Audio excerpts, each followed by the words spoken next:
Bienvenue dans cette nouvelle vidéo YouTube dans laquelle on va voir quels sont les 4 piliers de l'enrichissement. Alors avant de démarrer cette vidéo, n'hésite pas à me suivre sur Instagram, c'est Arnor Immobilier, il y a mon lien juste en bas dans la description.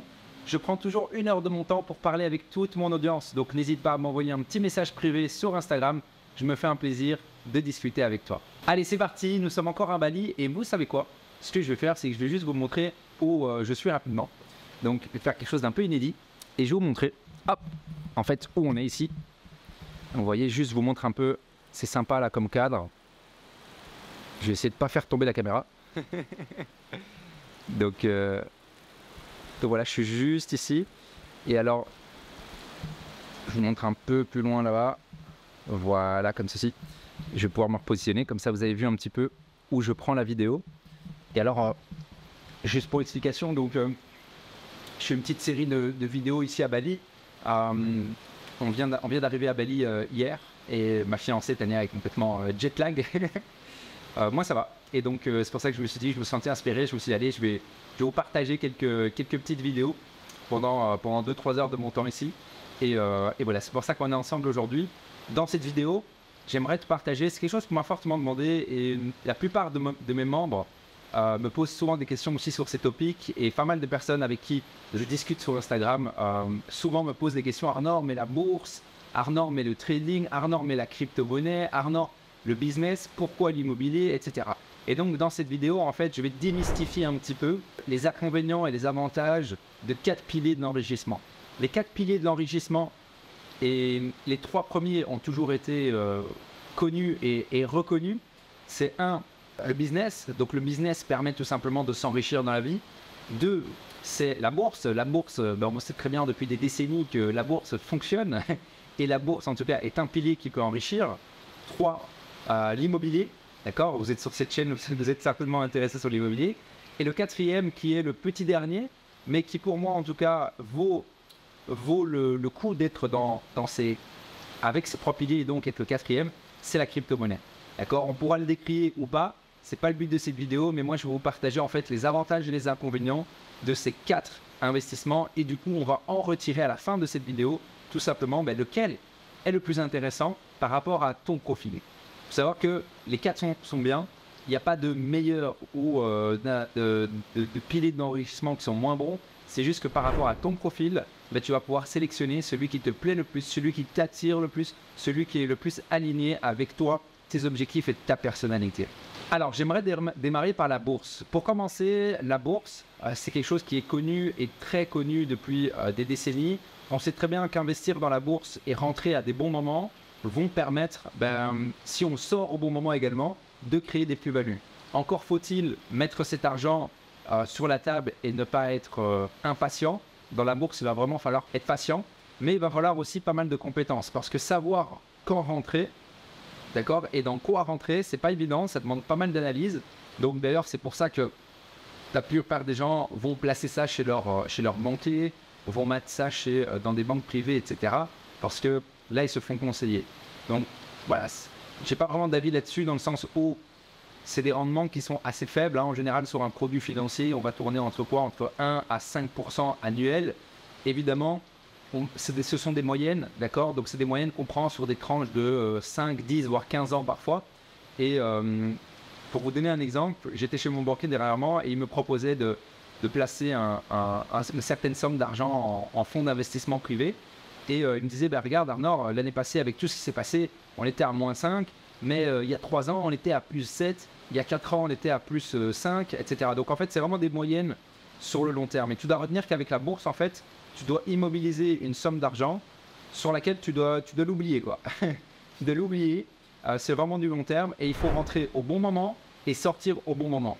Une autre chose qu'il faut faire attention avec la bourse, c'est que les dividendes, ça dépend dans le pays dans lequel tu es évidemment, mais les dividendes sont taxés. Donc tu sais que quand tu investis dans une action en bourse, tous les trimestres ou tous les 6 mois ou tous les ans, tu vas toucher des dividendes parce que tu as cette action dans ton portefeuille. Et cette dividende-là, si tu la touches sur ton compte, elle va être taxée. En Belgique, par exemple, elle va être taxée, il me semble, au revenu divers, ce qui est équivalent à 33%, ce qui est énorme. D'accord. Dans d'autres pays, ça dépend un petit peu. Évidemment, il y a des montages qui sont envisageables. Dans certaines situations, il va donc être plus intéressant de réinvestir ses dividendes et de faire grossir en fait son portefeuille de bourse et à un moment donné, peut-être sortir des plus-values. Les plus-values, dépendant des pays dans lesquels tu te trouves, vont être taxées ou pas taxées. En Belgique, les plus-values ne sont pas taxées. Donc ça reste un avantage intéressant. Retiens de tout ça pour finir sur la bourse que la bourse, c'est assez technique. Donc, ou bien tu te fies à un banquier ou à quelqu'un qui s'y connaît, ou bien tu dois avoir de grosses compétences et tu dois vraiment avoir des compétences qui sont importantes pour ne pas te tromper, parce que si tu rentres au mauvais moment, ta plus-value, tu peux attendre 10, 15, 20 ans pour aller la récupérer. Alors que si tu rentres au bon moment, tu peux déjà faire des plus-values sur 1, 2, 3 ans. D'accord? Donc, retiens que tu dois immobiliser une somme d'argent, que tu dois avoir des compétences et que c'est vraiment un game long terme. Le deuxième pilier de l'enrichissement, donc c'est la crypto-monnaie. La crypto-monnaie, évidemment, c'est le pilier d'enrichissement le plus volatile, certainement. On a tous connu quelqu'un qui a gagné beaucoup d'argent avec la crypto-monnaie, mais on connaît tous quelqu'un aussi qui a perdu beaucoup d'argent avec la crypto-monnaie.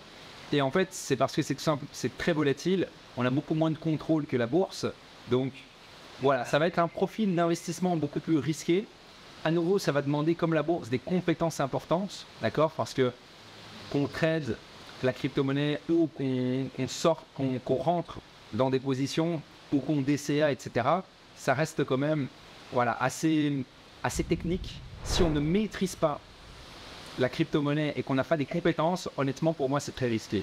Moi, personnellement, ce que je fais, c'est que j'ai un ami que je paye tous les ans qui m'aide à placer une certaine somme d'argent tous les mois dans des crypto-monnaies.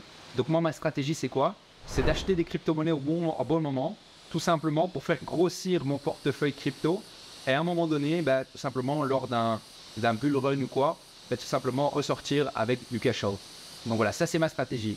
Mais retiens, la crypto-monnaie, c'est très volatile, tu peux tout perdre comme tu peux vraiment t'enrichir de manière incroyable et à nouveau, ça te demande des compétences qui sont importantes.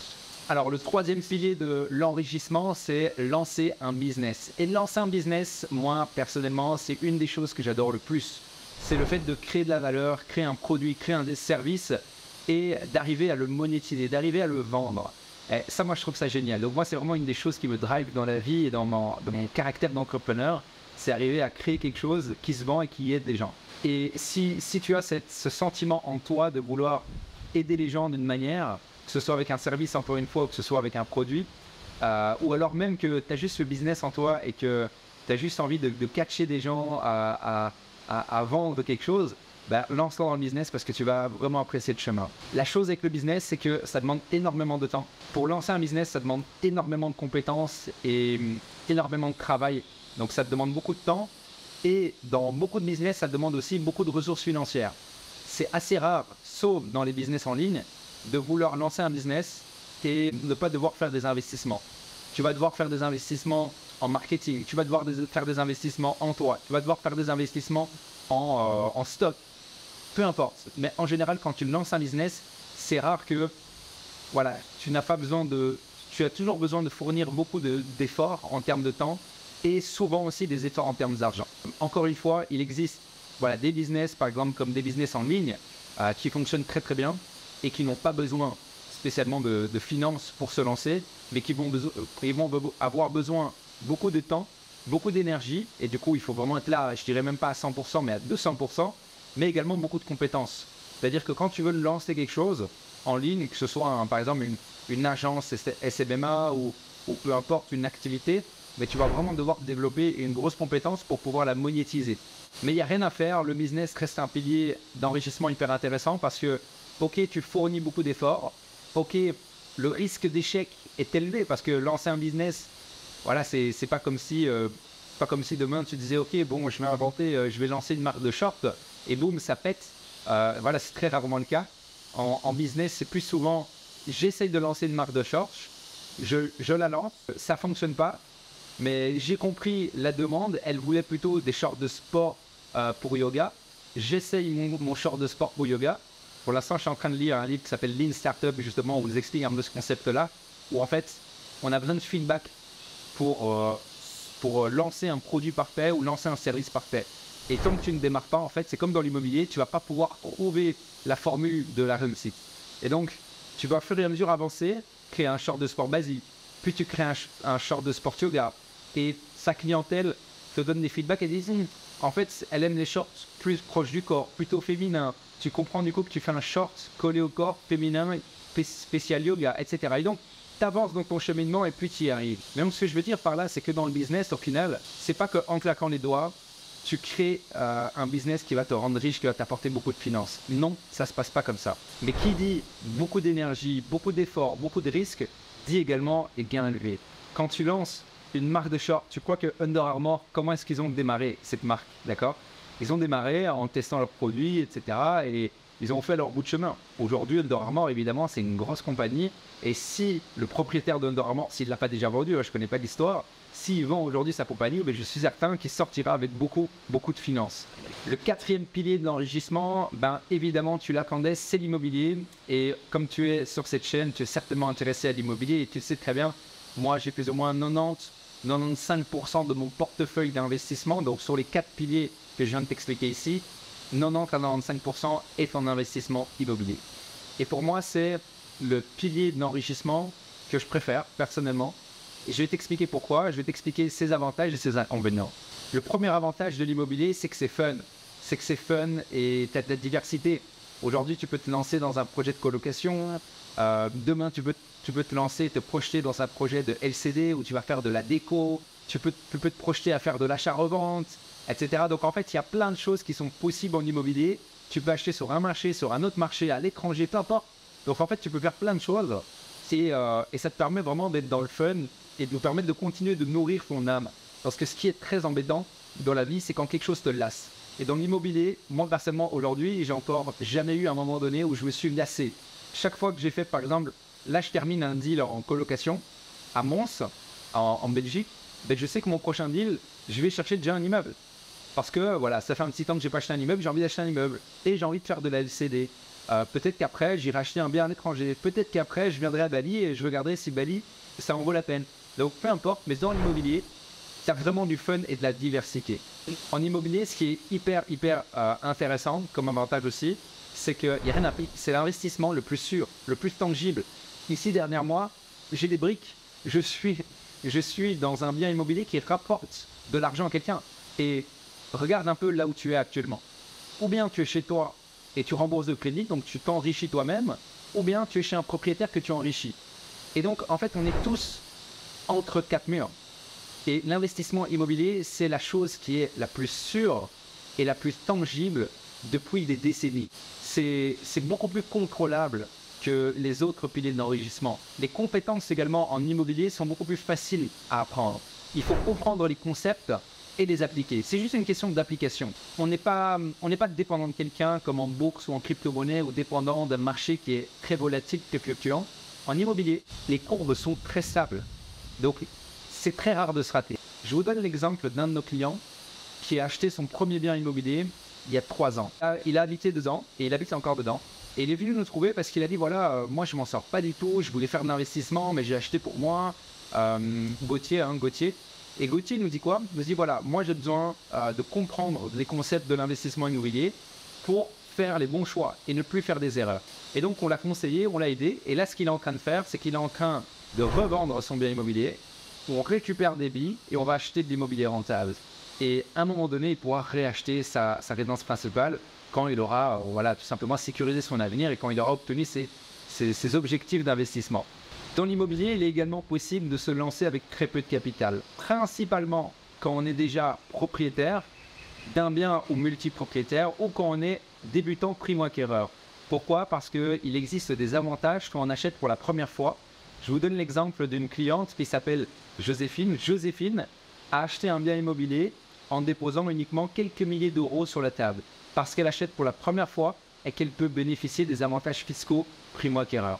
Donc si tu es primo-acquéreur, sache que pour quelques milliers d'euros, quand je dis quelques milliers d'euros, ça dépend, à Bruxelles pour 5 à 10 000 euros, tu vas pouvoir acheter un bien immobilier qui est plus ou moins, tu te cotes plus ou moins 200 000 euros.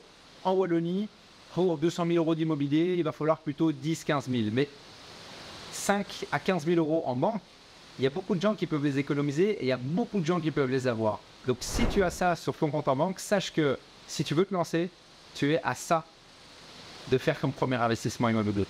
La dernière chose que j'aimerais te partager sur l'investissement immobilier, tu l'auras compris, il y a beaucoup d'avantages à investir dans l'immobilier parce que voilà, il n'y a pas besoin de compétences, tu peux te lancer avec peu de capitaux, tu as juste besoin d'une situation financière. Si tu comprends les concepts, tu es parti pour tout le reste de ta vie. Et la dernière chose que j'aimerais te dire, en fait, c'est que c'est complètement passif.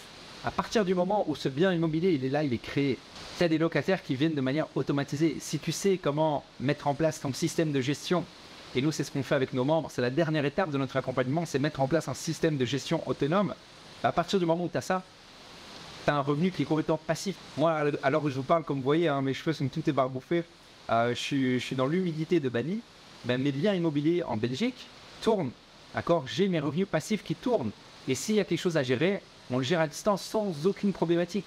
Donc en fait, l'immobilier, c'est un revenu qui est complètement passif. Donc voilà, tu auras compris, pour résumer toute cette vidéo, les 4 piliers d'enrichissement, tu dois te positionner sur les 4. Il n'y a rien à faire. Moi, je me positionne sur les 4. Mais 90 à 95% de mon parc, à moi, est dans l'immobilier. Parce que c'est l'investissement le plus facile et le plus tangible, le plus sûr, mais également le plus passif selon moi. Et du coup, je t'invite également à te lancer. Si tu souhaites, tu peux m'envoyer un message en privé sur mon Instagram. Il est dans la description, c'est Arnor Immobilier. Donc n'hésite pas à me suivre et à m'envoyer un message. Je prends toujours 1 à 2 heures de mon temps par jour pour parler et discuter avec toute mon audience. On se dit à très vite dans une prochaine vidéo.